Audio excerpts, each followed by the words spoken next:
हाँ मैं गलत माना यूके की सरकार ने, और 19 तारीख को अपने ही वेबसाइट पे, गवर्नमेंट की वेबसाइट में उन्होंने माना कि जिसे वो एटम बम समझ रहे थे वो निकला फुस, यानी कि कोरोना का खेल खत्म। एक्चुअली यूके गवर्नमेंट के पास एक एडवाइजरी बॉडी है जिसका नाम है new and emerging respiratory virus threat advisory group. इसमें 16 साइंटिस्ट हैं और उनका काम है कि वायरस की प्रिडिक्शन करना कि वायरस कितना खतरनाक होने वाला आने वाले दिनों में। जनवरी महीने में इस ग्रुप ने, इस एडवाइजरी बॉडी ने प्रिडिक्ट किया कि जो कोरोना है मार्च आते आते ये इतना खतरनाक होने वाला है कि यूएस में 22 लाख लोग मर चुके होंगे, यूके में 5 लाख लोग मर चुके होंगे, इसकी मॉर्टेलिटी रेट करीब 3 to 4% होगी।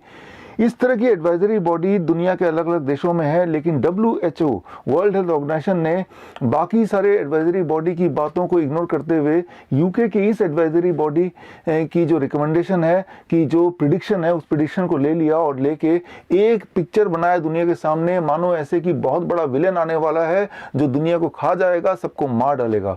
और ऐसा पिक्चर बनाने के बाद एक प्रोटोकॉल बनाया कैसे उस विलेन से लड़ा जाए, और उस प्रोटोकॉल में रख दिया कि भाई हवाई जहाज को बंद कर दो, एयरपोर्ट बंद कर दो, क्वारंटाइन कर दो, देश को ताला लगा दो।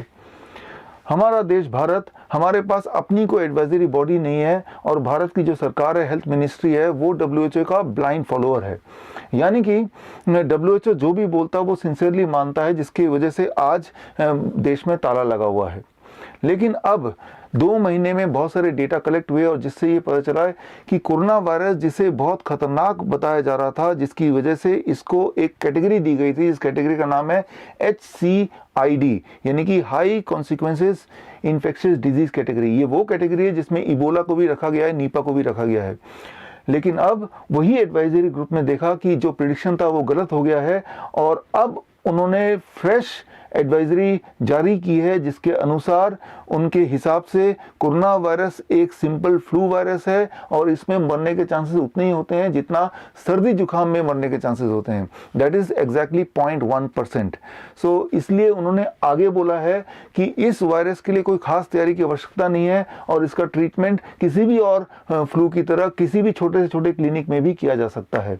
तो उन्होंने तो अपनी गलती सुधार ली, अब देखना ये होगा कि हमारा देश कब इस गलती को सुधारेगा, लॉकडाउन को कब खत्म करेगा। आप में से कुछ लोग बार बार मुझे ये सवाल पूछ रहे थे कि भाई इतने हजारों लोग मर क्यों रहे हैं इटली में या देश के, दुनिया के अलग अलग देशों में।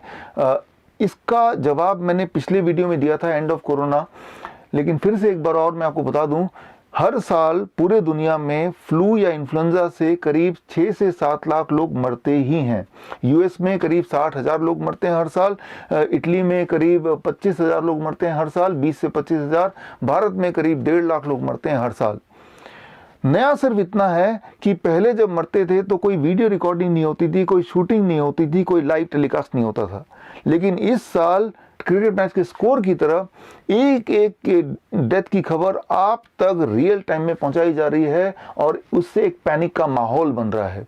सो ये जो डेथ हो रही है ये हर साल होती है, और ये जो कोरोना वायरस है वो इन्फ्लुएंजा के कैटेगरी में आता है, यानी कि फ्लू के कैटेगरी में आता है। और फ्लू से तो सालों साल से दुनिया में 6-7 लाख हर साल मरते आए हैं, ये कोई नई बात बिल्कुल भी नहीं है।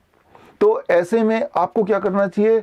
आपको सिर्फ वही करना चाहिए जो आप करते हैं जब आप बहुत डरावनी मूवी देख के बाहर निकलते हैं। जब आप डरावनी मूवी देख रहे होते हैं, कोई हॉरर फिल्म, तो तब आप डरते हैं।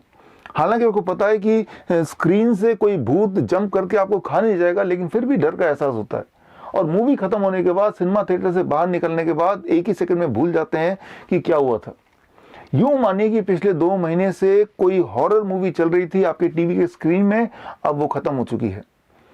एडवाइजरी कमेटी ने अपनी गलती सुधार ली है, बारी है हमारे देश की। मैं जानता हूं कि इस वक्त ये वीडियो बहुत सारे इन्फ्लुएंशियल लोग भी देख रहे होंगे, ब्यूरोक्रेट्स देख रहे होंगे, पॉलिटिशियन देख रहे होंगे, बड़े बड़े बिजनेसमैन देख रहे होंगे, ऐसे लोग जिनका इन्फ्लुएंस गवर्नमेंट के पास के साथ डायरेक्टली है।